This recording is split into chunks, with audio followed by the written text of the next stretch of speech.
என்னோட பேரு ஸ்ரீநிதி.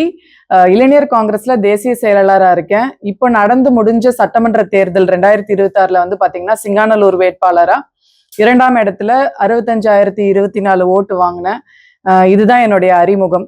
இப்ப சமீப காலத்துல வந்து சமூக வலைத்தளங்கள்ல என் மீது ஒரு பகிரங்கமாக மிகப்பெரிய குற்றச்சாட்டை வச்சிருக்காங்க. நேத்து வந்து பாத்தீங்கன்னா பிரஸ்ஸ சந்திச்சு இங்க இருக்கக்கூடிய கவுன்சிலர் காயத்ரி ராஜமுரளி அவர்கள் எக்ஸ் மேயரோட பொண்ணு பிளஸ் அவங்க வந்து 3 முறை கவுன்சிலர் அவங்க என்ன சொல்லியிருக்காங்க அப்படின்னு பாத்தீங்கன்னா என்னவோ நாங்கெல்லாம் வந்து பணம் வாங்கி எனக்கு வந்து என்னுடைய தலைமை வந்து சீட்டு கொடுத்ததா வந்து பேசுறாங்க. இது வந்து உண்மையிலேயே வந்து 2021ல நான் கட்சியில சேர்ந்தேங்க. மாநில செயலாளரா இருந்தேன். அதுக்கப்புறம் தேசிய செயலாளரா என்னைய வந்து தலைமை ரெகக்னைஸ் பண்ணுச்சு. இப்படி காசு வாங்கிட்டு சீட்டு கொடுத்தாங்க அப்படிங்கிறது உண்மையிலேயே வளர்ந்து வரும் இளைஞர்களுக்கு ரொம்ப சங்கடமா இருக்கு. ஏன்னா அப்படி அவங்க வந்து காசு வாங்கிட்டு தான் எங்களுக்கு சீட்டு கொடுத்தாங்கன்ற குற்றச்சாட்டு வந்து பாத்தீங்கன்னா இன்னும் வளர்ந்து வரும் பல இளைஞர்களுக்கும் அரசியல் ரீதியா களம் காண்றது வந்து பெண்களுக்கு எவ்வளவு கஷ்டம் இருக்கும். அப்படி இருக்கும்போது காசு வாங்கிட்டு தான் எல்லாருக்கும் சீட்டு கொடுத்தாங்கன்ற குற்றச்சாட்டை வந்து அவங்க முன்வைக்கிறது வந்து ரொம்ப மனசுக்கு கஷ்டமா இருக்கு. இந்த கோயம்புத்தூர் மாவட்டத்துல வந்து பாத்தீங்கன்னா எங்க குடும்பத்துல வந்து முதல் பெண் மருத்துவரா எங்க பாட்டி இருந்திருக்காங்க. அதுக்கப்புறம் எங்க அம்மா இருந்திருக்கிறாங்க. எங்க மேல ஒரு ஊழல் குற்றச்சாட்டை வந்து யாருமே காமிக்க முடியாது.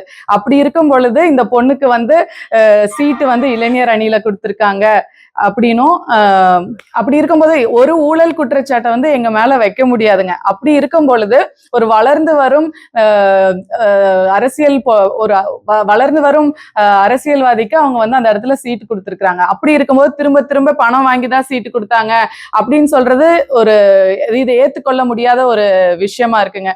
இன்னொன்னு வந்து வாக்கு வாங்குவதற்கு இந்த பொண்ணு வந்து வாக்கே வாங்கலன்றாங்க. அது மிகப்பெரிய தவறு. இங்க இருக்கிற எல்லா ஊடக நண்பர்களுக்கும் தெரியும்.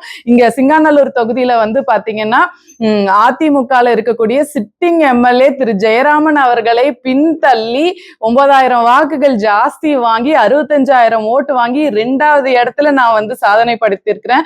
இது வந்து இந்த களம் வந்து இந்த மாதிரி மாறும்னு யாரும் எதிர்பார்க்கல.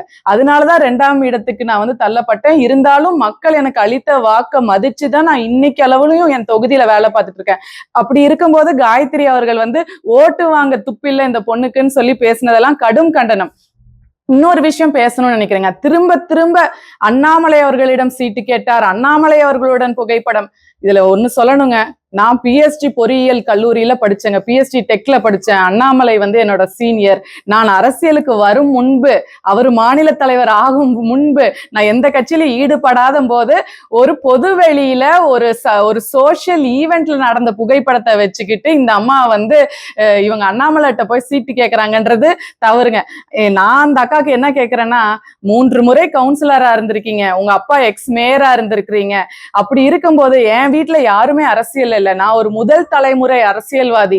நான் இப்படி வளர்ந்து வரும்போது கட்சியை அங்கீகரிச்சு சீட்டு கொடுத்து நான் இன்னைக்கு 2வது இடத்துக்கு வந்திருக்கேன். திரும்ப திரும்ப காசு வாங்கிதான் நான் சீட்டு வாங்குறேங்கிற பொய் குற்றச்சாட்டை வைக்கிறீங்க. எங்களுக்கு சீட்டு அறிவிச்ச உடனேயும் நீங்க வந்து கட்சி ஆபீஸ்க்கு முன்னாடி இருக்கக்கூடியவர்கள் போர்க்கொடி எல்லாரையும் நான் சொல்லலைங்க. உண்மை கட்சிக்காரர்கள் என் பக்கம் தான் நின்னாங்க. சிலர் என்னன்னா முன்னாடி வந்து நின்னு போர்க்கொடி தூக்குறீங்க. அது நம்ம கட்சியை அசிங்கப்படுத்துற மாதிரி இல்லைங்களா? கட்சி வந்து இளைஞர்களுக்கு சீட்டு கொடுக்கும்போது நீங்க முன்னாடி வந்து இவங்களுக்கு ஒர்க் பண்ணக்கூடாதுன்னு சொல்றது அதுவும் தவறுங்க. அதே மாதிரி அண்ணாமலை குற்றச்சாட்டும் தவறுங்க. அப்புறம் இன்னொன்னு சொல்லியிருக்காங்க, ஏதோ கேசி வேணுகோபால் அவர்கள் வந்த போது நான் மதிக்கலன்னு. இது முற்றிலும் தவறுங்க. ஏன்னா காங்கிரஸ் கட்சியில வந்து அப்படி ஒரு தனி நபரெல்லாம் சீட்டு கொடுக்க முடியாதுங்க. திரு செல்வ பெருந்தகை முடிவு செய்தோ அப்படியெல்லாம் நடக்காதுங்க. பல்வேறு கமிட்டிகள் இருக்கு, எம்பிஸ் அப்ரூவ் பண்ணணும். அந்த கமிட்டி தாண்டி மல்லிகார்ஜுன் கார்கே அவர்கள் இருக்காங்க, திரு ராகுல் காந்தி அவர்கள் இருக்காங்க, எங்க இளைஞர் காங்கிரஸ் தலைமை இருக்கு. எல்லா ஸ்க்ரூட்டனியும் தாண்டி இந்த நபரை வந்து இந்த இடத்துல வந்து நம்ம வேட்பாளரா நிறுத்த முடியுமான்றதை அனலைஸ் பண்ணி தான் பண்றாங்க. அப்படியெல்லாம் இவர்கள் வந்து நம்ம மீது நான் மட்டும் இல்லைங்க, எல்லா தோற்று போன வேட்பாளர்கள் மீதும் பணம் ரீதியாக வாங்கியிருக்காங்கன்ற சொல்ற குற்றச்சாட்டு வந்து ஆல்ரெடி நாங்க வந்து தேர்தல தோற்று போய் நாங்க ஒரு மன உளைச்சலுக்கு தான் உண்டாகி இருப்போம். அதையும் பொருட்படுத்தாமல் நாங்க கட்சி வேலையில ஈடுபடும் போது திரும்ப திரும்ப எலெக்ஷன் அப்போதான் இந்த மாதிரி பிரச்சனை பண்ணாங்க. திரும்பவும் நாங்க எலெக்ஷன்ல தோற்று போய் எங்க பணியை தொடரும் போதும் பல்வேறு அவதூறுகளை அவர்கள் பரப்பு வந்து ரொம்ப தப்புங்க. ஏன்னா நீங்க வந்து அவங்க ஆல்ரெடி 3 டைம் கவுன்சிலர், அவங்க அப்பா மேயருங்கிற பேக்ரவுண்ட் இருக்கு. எங்களுக்கெல்லாம் எந்த பேக்ரவுண்டும் இல்லாம எல்லாத்தையும் விட்டுட்டு நாங்க அரசியல வரணும். நீங்க என்னுடைய பக்கங்கள் எடுத்து பாத்தீங்கன்னா தெரியும், இன்னும் அதிகமான பெண்கள், முதல் தலைமுறை பெண்கள் வந்து அரசியலுக்கு வர வேண்டும் என்பதுதான் என் கனவு. இப்படி போல்டா கல்யாணத்துக்கு அப்புறம் வந்த என்னையே நீங்க இப்படி பண்ணீங்கன்னா இனி யாருமே கட்சிக்கு வரமாட்டாங்க. இது எல்லாமே கட்சிக்கான அவப்பெயரை தான் நான் உண்டாக்குது. இதுக்கு நான் கடும் கண்டனம் வந்து திரு காயத்ரி அவர்களுக்கு கண்டிப்பாக முன்வைக்கிறேன்.